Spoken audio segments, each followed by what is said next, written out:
नमस्कार प्रिय विद्यार्थियों। हम आर्य एवं अनुप्रस्थ वेग व त्वरण को लेकर चल रहे थे, जिसके हमने डेरिवेशन किए, कुछ क्वेश्चन किए वीडियो के फर्स्ट भाग में, जिसकी लिंक मैं आपको नीचे प्रोवाइड करवा दूंगा।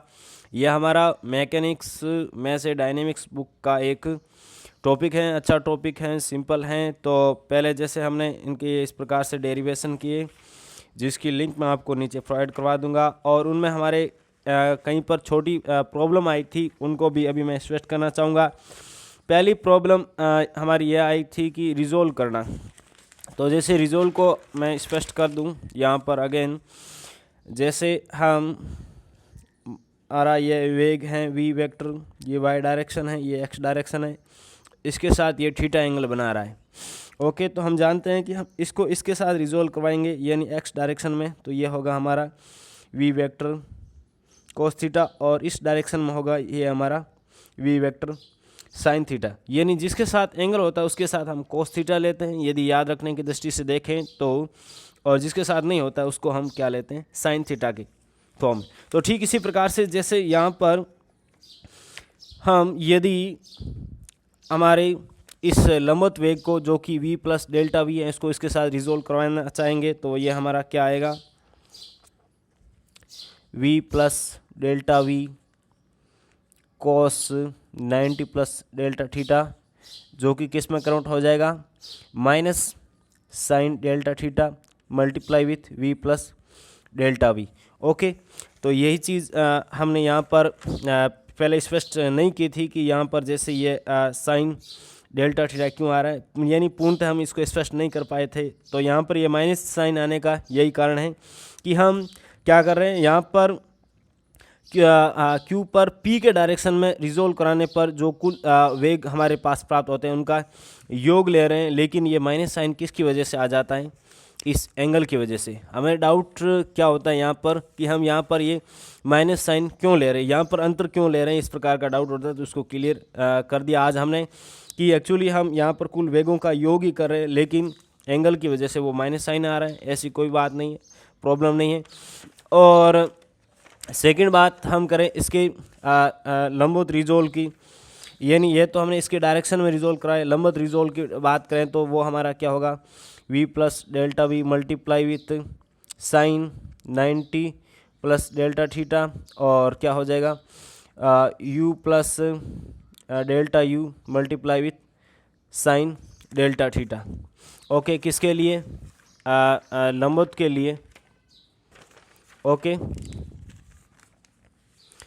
जैसे ये हमारा okay, u plus delta u sine delta theta, और v plus delta v sine 90 plus delta theta, जो कि किस में कन्वर्ट हो जाएगा, कोस में, कोस डेल्टा थीटा में। ओके, तो ये हमारे पहले वीडियो में कुछ डाउट थे जो कि अभी हमने क्लियर कर लिया, और उसके साथ हमने पहले वाले वीडियो में हमारा क्वेश्चन नंबर 3 कर लिया था। अब आगे नेक्स्ट क्वेश्चन 4 से हम शुरू कर रहे हैं, तो अब हम इसकी शुरुआत करें। मैं जितना हो सका उतना आपको स्पष्ट करने का प्रयत्न करूंगा। मैं भी वैसे दोस्तों स्टूडेंट ही हूं। यदि आपको मेरे लिए कोई सजेशन है तो आप मुझे ज़रूर दें, ताकि मैं मेरे काम को और बेटर कर सकूं। जैसे हम 4th नंबर क्वेश्चन को लेते हैं। इसमें पहली बात है कि आपको जो क्वेश्चन में बोल रहा है आप उसको फॉलो करते जाइए, आपका क्वेश्चन अपने आप हो जाएगा। मुश्किल नहीं है, आसान है ये चैप्टर। यदि एक कण इस प्रकार गमन करता है कि उसकी आर्य एवं अनुप्रस्थ वेग सदैव समान है। जैसे यहाँ पर अंतर आप करना सीखें कि आर्य अनुप्रस्थ वेग समान है, मतलब इक्वल है, और यदि इसको परपेंडिकुलर कहा जाता तो हम वहाँ पर एक कांस्टेंट लेते हैं। ओके, जैसे आर्य वेग हम जानते हैं क्या होता है हमारा D r upon d T, और अनुप्रस्थ होता है are d theta upon d T. ये एक दूसरे के इक्वल दे रखे हैं क्वेश्चन में। तो इसके वक्र का समीकरण ज्ञात कीजिए। यदि इसी के साथ यदि कण का कोणीय वेग अचर है तो आर्य और अनुप्रस्थ त्वरण के बारे में व्याख्या कीजिए। इसका जो कोणीय वेग है, इसके साथ इसका कोणीय वेग यानी D theta upon d T क्या है, हमारा कांस्टेंट, जिसको हमने माना कि ओमेगा है। ओके, यह इतने सारे पॉइंट हमको क्वेश्चन में दे रखे हैं। इनके आधार पर हमें एक तो वक्र का समीकरण ज्ञात करना है, और दूसरा इसकी रेडियल एंड ट्रांसवर्स एक्सेलरेशन की वैल्यू ज्ञात करनी।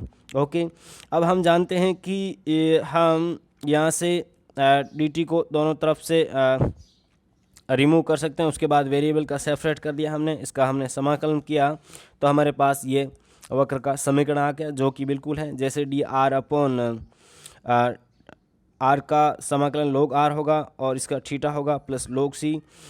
अब हम जैसे इसको उस तरफ माइनस में भेजेंगे तो ये log की प्रॉपर्टी से क्या हो जाएगा, r अपॉन सी हो जाएगा और यह होगा is equals to theta, antilog लेंगे तो ये r अपॉन सी बच जाएगा और यह हो जाएगा e to the power theta. तो c को इस तरफ मल्टीप्लाई करवा दिया तो ये इक्वेशन नंबर 3 जो कि हमारा वक्र का समीकरण है। उसके बाद हम बात करते हैं इसके त्वरण की। तो रेडियल एक्सेलरेशन का फॉर्मूला हमारे पास होता है r double dot minus r theta dot का होल स्क्वायर। ओके, अब हम इसको लिख सकते हैं r डबल डॉट को dt upon D r upon d T, क्योंकि हमारे पास किसकी वैल्यू पड़ी है, d r upon d t की। और इसके साथ हमें क्या दे रखा है, डी थीटा की वैल्यू भी दे रखी है। तो हम D r upon d T को इस फॉर्म में कन्वर्ट करके चले तो वो हमारे लिए आसान रहेगा। तो जैसे हमने इसकी d r upon d t की वैल्यू रख दी और इसका हमने अवकलन किया r d theta upon d t का, तो r dot theta dot plus r theta double dot आया और माइनस आर थीटा डॉट का होल स्क्वायर। अब हम जानते हैं कि यदि ये हमारा थीटा डॉट कांस्टेंट है तो थीटा डबल डॉट क्या आएगा, 0 आएगा, यानी यह टर्म हमारी 0 हो गई। और theta D theta upon d T क्या है, ओमेगा।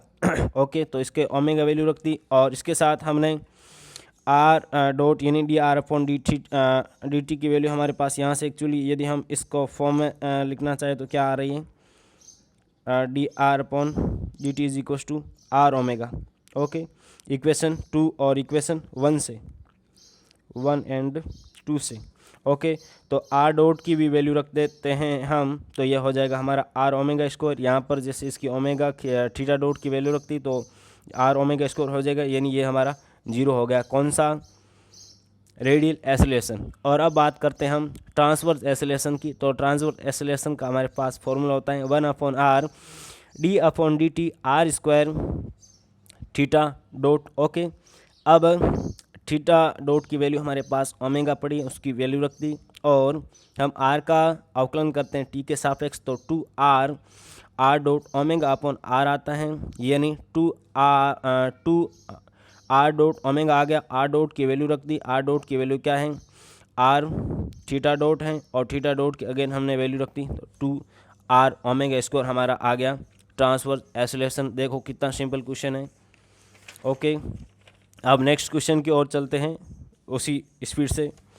नेक्स्ट क्वेश्चन हमारा है 7 को ले रहे हैं। ओके, उसके बाद 6 को लेंगे। जैसे 7 क्वेश्चन में हमें क्या दे रखा है, एक कण समान कोणिक सर्फिल r is equal to a to the power r is equal to a multiply with e to the power theta में इस प्रकार गतिमान है। ओके, कोई समान कोणिक सर्पिल में हमारा कोई पार्टिकल गतिमान है कि इसका अरे त्वरण 0 है। ओके, कौन सा, ट्रांसवर्स एक्सेलरेशन इसका 0 है। सिद्ध करो कि इसका कोणीय वेग अचर होगा तथा उसके वेग व त्वरण में से प्रत्येक का परिमाप आर के समानुपाती होगा। जैसे बिल्कुल सिंपल है, इसमें जो दे रखा वो हम फॉलो करेंगे। यदि हमारा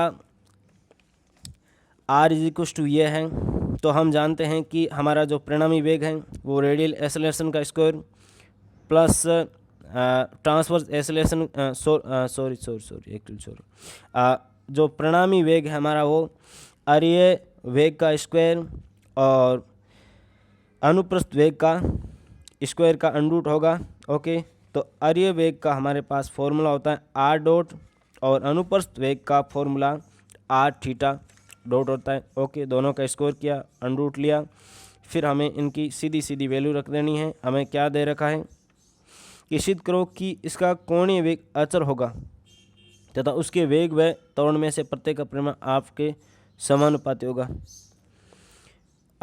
हमें प्रूव क्या करना है यहाँ पर, r theta dot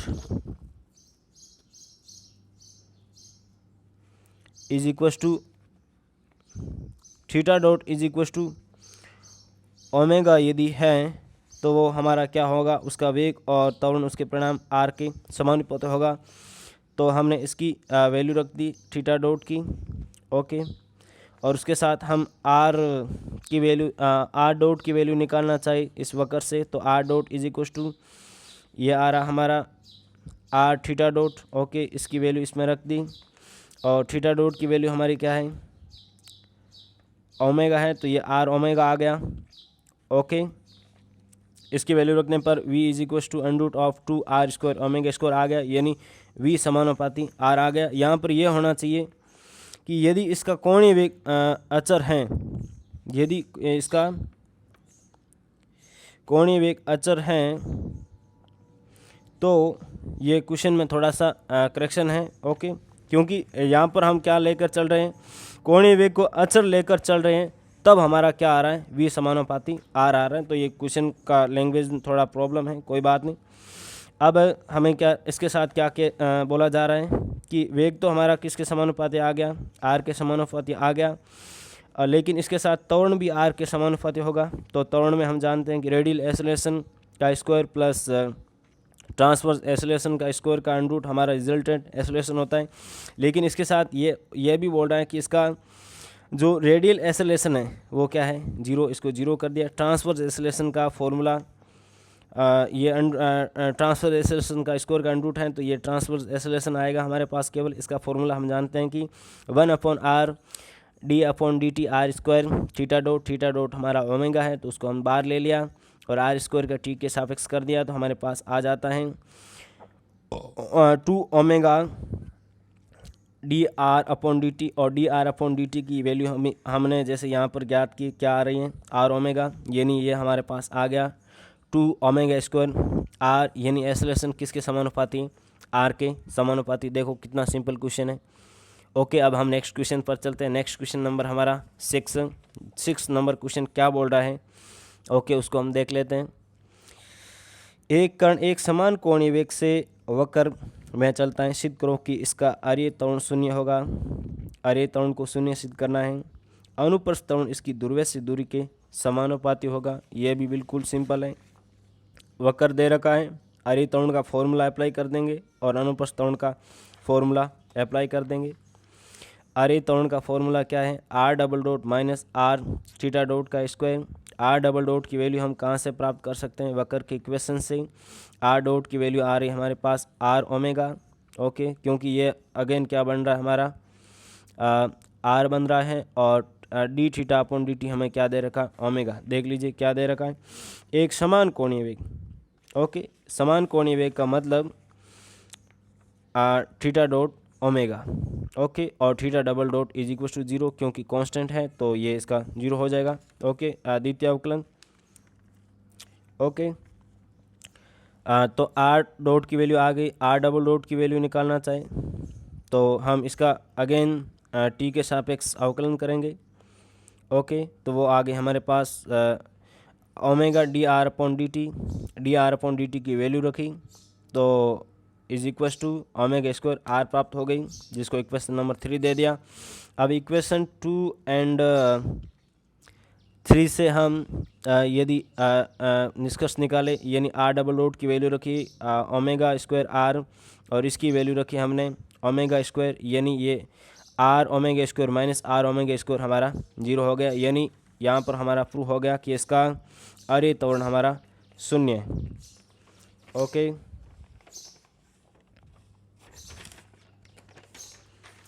next step में हमें क्या ज्ञात करने का बोला है, इसका transverse acceleration, okay. Transverse acceleration का फॉर्मूला क्या है हमारे पास, 1/r d/dt r square theta dot हमें ऑलरेडी क्या दे रखा है, ओमेगा दे रखा है, ओके। या पहले हम इसको इस प्रकार से खोल दे तो भी एक ही बात है। 2r डॉट थीटा डॉट हमारा क्या है, ओमेगा। r डॉट की वैल्यू क्या आ रही है हमारे पास, r ओमेगा आ रही है, ये r डॉट की वैल्यू r ओमेगा आ रही है, ओके।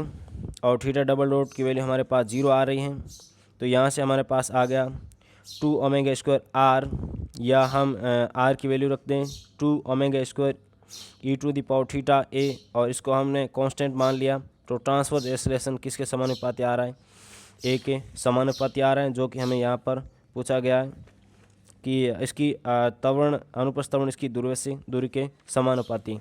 ए हमारी यहाँ पर क्या है, इस जो पार्टिकल है उसकी ध्रुव से डिस्टेंस है। ओके, जैसे ये इस प्रकार से हम लेते हैं ये ए। ओके, अब नेक्स्ट क्वेश्चन हमारा क्वेश्चन नंबर 9 है। 9 क्वेश्चन भी बिल्कुल सिंपल है। इसमें हमें क्या दे रखा है, एक कण वृत्त r is equal to 2a cos theta के अनुदिश इस प्रकार गतिमान गमन करता है कि मूल बिंदु की और उसका त्वरण सदैव शून्य होता है, तो सिद्ध करो कि यह इस प्रकार का हमारे पास प्राप्त होगा। यानी ये तो हमारा वक्र दे रखा है और मूल बिंदु की ओर हमारा कौन सा त्वरण होता है, आर्य त्वरण होता है। ओके, आर्य त्वरण का फॉर्मूला हमने पुट किया। आर्य त्वरण का फॉर्मूला क्या है, r double dot minus r theta dot का स्क्वायर जो कि 0 के तुल्य है। ओके, यानी r double dot is equal to हमारे पास आ गया r थीटा डॉट का स्क्वायर।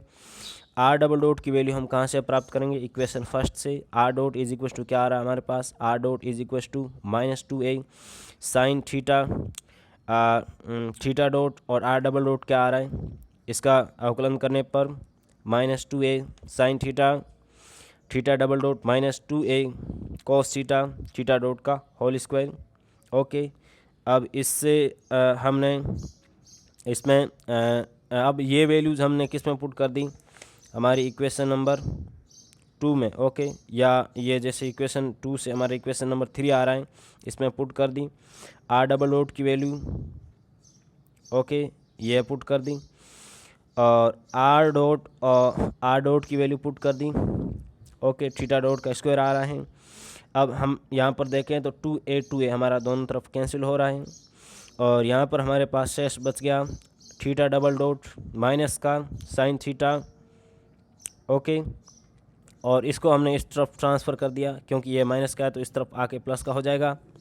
ओके, तो यह टर्म और यह टर्म हमारी जुड़ कर क्या हो जाएगी, 2 cos थीटा थीटा डॉट का स्क्वायर, और इसको हम क्या लिख सकते हैं, थीटा डबल डॉट को d2 theta upon dt square, और माइनस को इस तरफ मल्टीप्लाई करवा दिया, साइन थीटा को इस तरफ भेज दिया तो -2 cot theta D theta upon dt का होल स्क्वायर आ गया, क्योंकि थीटा डॉट का मतलब क्या होता है, डी थीटा अपॉन dt। और हमें प्रूव क्या करना है, क्वेश्चन को देखें तो यही तो हमें प्रूव करना है। ओके, ये हमारा रिक्वायर्ड आंसर आ गया इस क्वेश्चन के लिए। अब नेक्स्ट क्वेश्चन की ओर चलते हैं। नेक्स्ट क्वेश्चन हमारा 13 नंबर क्वेश्चन है। ये भी बिल्कुल सिंपल है, आसान है। 13 नंबर क्वेश्चन में हमें क्या बोला जा रहा है, यदि एक समतल वक्र में किसी गतिमान कण के त्वरण को ऐसे दो घटकों में वियोजित किया जाता है। एक समतल वक्र में किसी गतिमान कण के त्वरण को ऐसे दो घटकों में वियोजित किया जाता है कि उनमें से एक प्रारंभिक रेखा के समांतर तथा दूसरा ध्रुवांतर रेखा की दिशा में हो, तो सिद्ध कीजिए कि वे भाग ये। ओके, हमें क्या बोला गया है, जो बोला गया वही फॉलो करना है कि एक तो हमारी प्रारंभिक रेखा के समांतर और दूसरा इसकी ध्रुवांतर रेखा की दिशा में है। ओके, हमने मान लिया late f and r be two component of the acceleration parallel to initial line and along the radius vector। Okay, radial acceleration क्या हो जाएगा हमारा, यहाँ पर यदि हम देखें तो हम इसको इस तरफ रिजोल्व करवाएंगे। ये हम जानते हैं स्टैटिक्स में हम अच्छी तरीके से पढ़ते हैं कि जितने भी हमें त्वरण दे रखे होते हैं उनको हम जिस डायरेक्शन में हमारी ज़रूरत होती है उस डायरेक्शन में उसको रिजोल्व करवा देते हैं।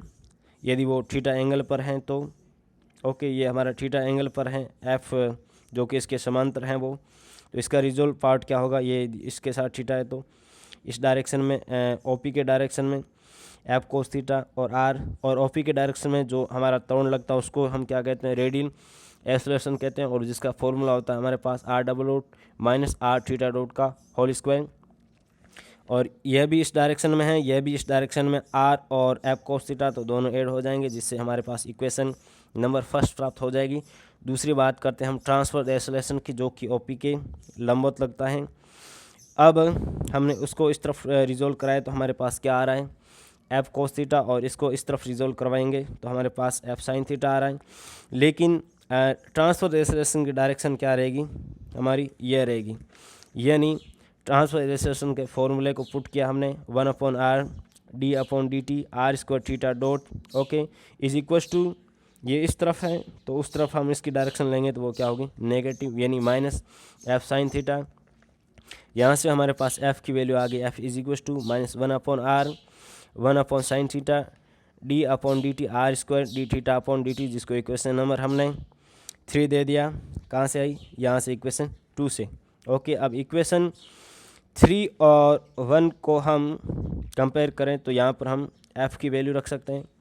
तो एफ़ की जो वैल्यू है उसको हमने इक्वेशन नंबर फर्स्ट में पुट कर दिया तो हमारे पास आर इज इक्वल टू आ जाता है cot theta upon r d/dt r square d theta upon dt।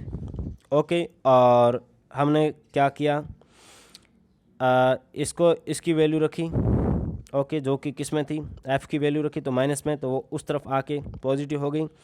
और आर डबल डॉट पड़ा ही हमारे पास, आर डबल डॉट को हम लिख सकते हैं d/2 square minus theta dot को थीटा डॉट को हम क्या लिख सकते हैं, डी थीटा अपॉन dt, तो वो हमने यहाँ पर लिख दिया। अब हम यदि क्वेश्चन में देखें तो एक्चुअली हमारा क्या आ रहा है, ये आंसर आ रहा है, देख लीजिए, f is equal to this, जो कि समांतर हैं, और रेडियल वेक्टर के अनुदिश जो हमारा ये है, ये वैल्यू आ रही। ओके, इस प्रकार से ये हमारे प्रूव हो जाते हैं। अब नेक्स्ट क्वेश्चन की ओर चलते हैं। नेक्स्ट क्वेश्चन हमारा नंबर 14 है। इसमें क्या दे रखा है, बिल्कुल सिंपल है।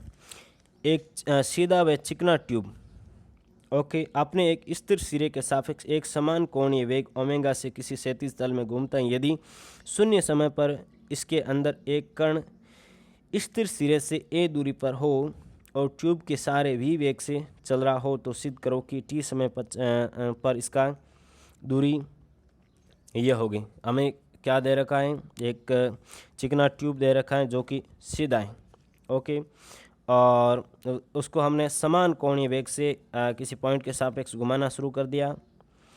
और जब शून्य समय होता है, यानी जब वो हमारा स्थिर था, तो उस समय उसके एक सिरे से a दूरी पर हमारा कोई ट्यूब के सारे कोई पार्टिकल v वेग से चल रहा था। तो हमको ज्ञात करना है कि t समय पर जब वो हमारा चलना शुरू हो गया तो उस समय उसकी दूरी ये होगी उसकी एक सिरे से।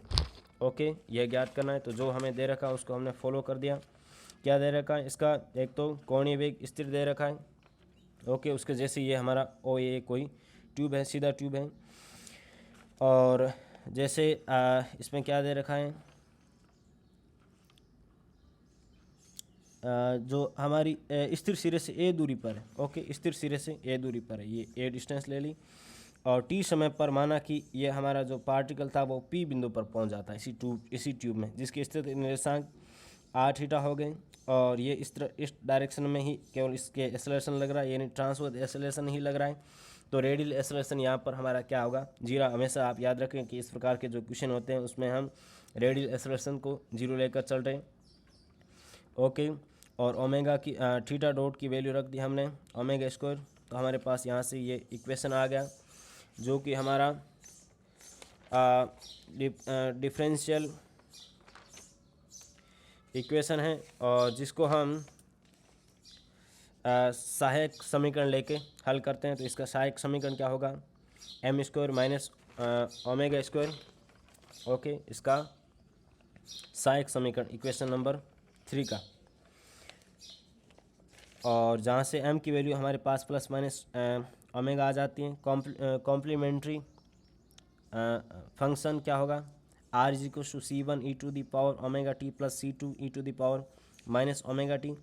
इनिशियल कंडीशन ले हम, तो इनिशियल कंडीशन में ये कहाँ पर था, r is equal to a पर, ओके। और जिस समय t 0, तो यहाँ से a इज इक्वल टू हमारे पास आ जाता c1 प्लस c2 इक्वेशन 5। और इसी प्रकार से इसे इसकी हम कर दें, इसका t के साथ अवकलन कर दें, यानी r dot is equal to हमारे पास इक्वेशन 6 प्राप्त हो जाता है। जब ये हमारा प्रारंभ में था तो उस समय r dot is equal to हमारा क्या था, v था, ये जैसे इसमें हमें दे रखा कि ट्यूब के सारे v वेग से चल रहा है, शुरुआत में उसका वेग क्या है, v है। ओके, तो r dot is equal to v, t is equal to 0 पर तो हमारे पास ये वैल्यू प्राप्त हो जाती है इक्वेशन 6 से। V omega is equal to C1 minus C2। यहाँ से हम इक्वेशन 7 एंड इक्वेशन 5 को सोल्व करें तो हमारे पास C1 और C2 की वैल्यू आ जाती हैं। इन वैल्यूज़ को हम किस में पुट करते हैं, इक्वेशन 4 में। ओके, इक्वेशन 4 में पुट कर दिया तो हमारे पास ये एक नया इक्वेशन आ जाता है। और यहाँ पर हम इसके अलग अलग वेरिएबल को सेपरेट करते हैं तो हमारे पास ये टर्म बन रही हैं, ये टर्म बन रही हैं। और हम इसको जानते हैं किस फॉर्म में लिख सकते हैं, cos hyperbolic cos omega T, और इसको लिख सकते हैं हम sine hyperbolic omega T. Okay, और हमें क्या प्रूव करना है, यही तो प्रूव करना था। इस प्रकार से हमारे ये क्वेश्चन समाप्त हो जाते हैं। इसके साथ ये 15 क्वेश्चन मैं आपको शो कर देता हूँ और उसका सॉल्यूशन भी शो कर देता हूँ। ये हमारा 15 क्वेश्चन है, आप पढ़ लीजिए कि ए लंबाई की एक सीधी व चिकनी सड़क के एक सिरे ओ से डी दूरी पर एक सला विराम अवस्था में है। सड़क को अचानक क्षैतिज समतल में ओ के सापेक्ष एचर केंद्र कोणीय वेग ओमेगा से घुमाया जाता है। तो सिद्ध कीजिए कि सला 1/ओमेगा दिस समय पश्चात इस वेग से कण को इस वेग से सड़क को छोड़ देगा। ओके, जो दे रखा वही हमने किया कि वो ए लंबाई की एक सीधी व चिकनी सड़क में ओ सिरे से डी दूरी पर है। ये कहाँ पर था, डी दूरी पर। ओके, ये तो सड़क की लंबाई ए हो गई और इसका सड़क का जो कोणीय वेग है वो हमारा कांस्टेंट है।